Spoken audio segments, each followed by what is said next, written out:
Est-ce que pour vous, c'est la forme ou c'est le fond qui prime? Quand quelqu'un vous dit quelque chose, est-ce que vous faites plus attention à ce qui est dit ou à comment c'est dit? Comment c'est dit, c'est-à-dire le ton, les mots utilisés, le comportement, l'attitude, l'impression, ces expressions faciales. Ça, c'est la forme. Le fond, c'est plus subtil. Le fond, ça demande de faire abstraction de tout ça. Et en fait, on doit écouter uniquement ce que la personne dit en termes d'information, en termes de qu'est-ce que ça veut dire. Et à partir du moment où on sait faire cette différence, je pense qu'on fait un grand progrès communicationnel. J'explique pourquoi. En fait, quand on fait attention à la forme, trop à la forme, c'est-à-dire ça, c'est une information pertinente, hein, la forme, quelle que soit la forme, le non-verbal en général, ou même l'écriture ou le style, peut faire passer un message important. Et puis même on le voit sur des vidéos sur TikTok, sur YouTube, sur Instagram, c'est malheureusement de très très loin la forme qui prime par rapport au fond. Parce que c'est ce qui attire le plus facilement, c'est le plus facile, parce que le fond ça demande quand même, déjà ça demande de faire abstraction de la forme, et ça demande aussi une analyse plus intellectuelle, plus mentale, donc qui est plus gourmande en termes de ressources, de capacité de concentration et d'attention. Et quand vous arrivez justement à faire...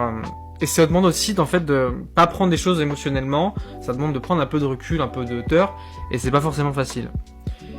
Et le fond en fait, pour moi, c'est ce qu'il y a de plus important, ça l'a toujours été dans ma vie, et j'ai toujours vraiment eu cette volonté de faire abstraction de la forme, parce que je trouvais qu'en fait quand je m'attachais à la forme et que ça me blessait pour rien, je perdais beaucoup d'informations en fait. La forme est importante, je la garde, mais c'est pas ce que je garde en premier ni en dernier. Ce que je garde, c'est le fond.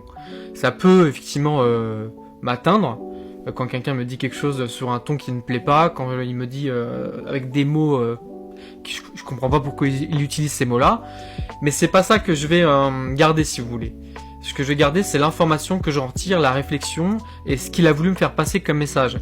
Et je pense que le meilleur moyen d'arriver à faire ça, c'est de questionner la personne et de pas de réagir, pas de monter sur ses grands chevaux comme on dit, mais de poser une question, qu'est-ce qu'elle a voulu dire, qu'est-ce qu'elle veut dire par là, pourquoi utiliser ce mot-là et pas un autre. En fait, c'est de mener une petite enquête, d'être curieux justement, et on arrivera à...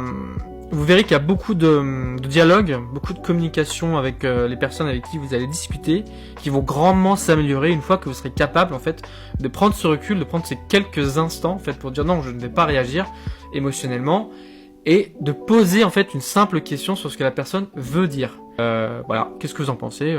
Moi je trouve que le fond prime sur la forme. Malheureusement, il devrait primer, mais c'est pas le cas.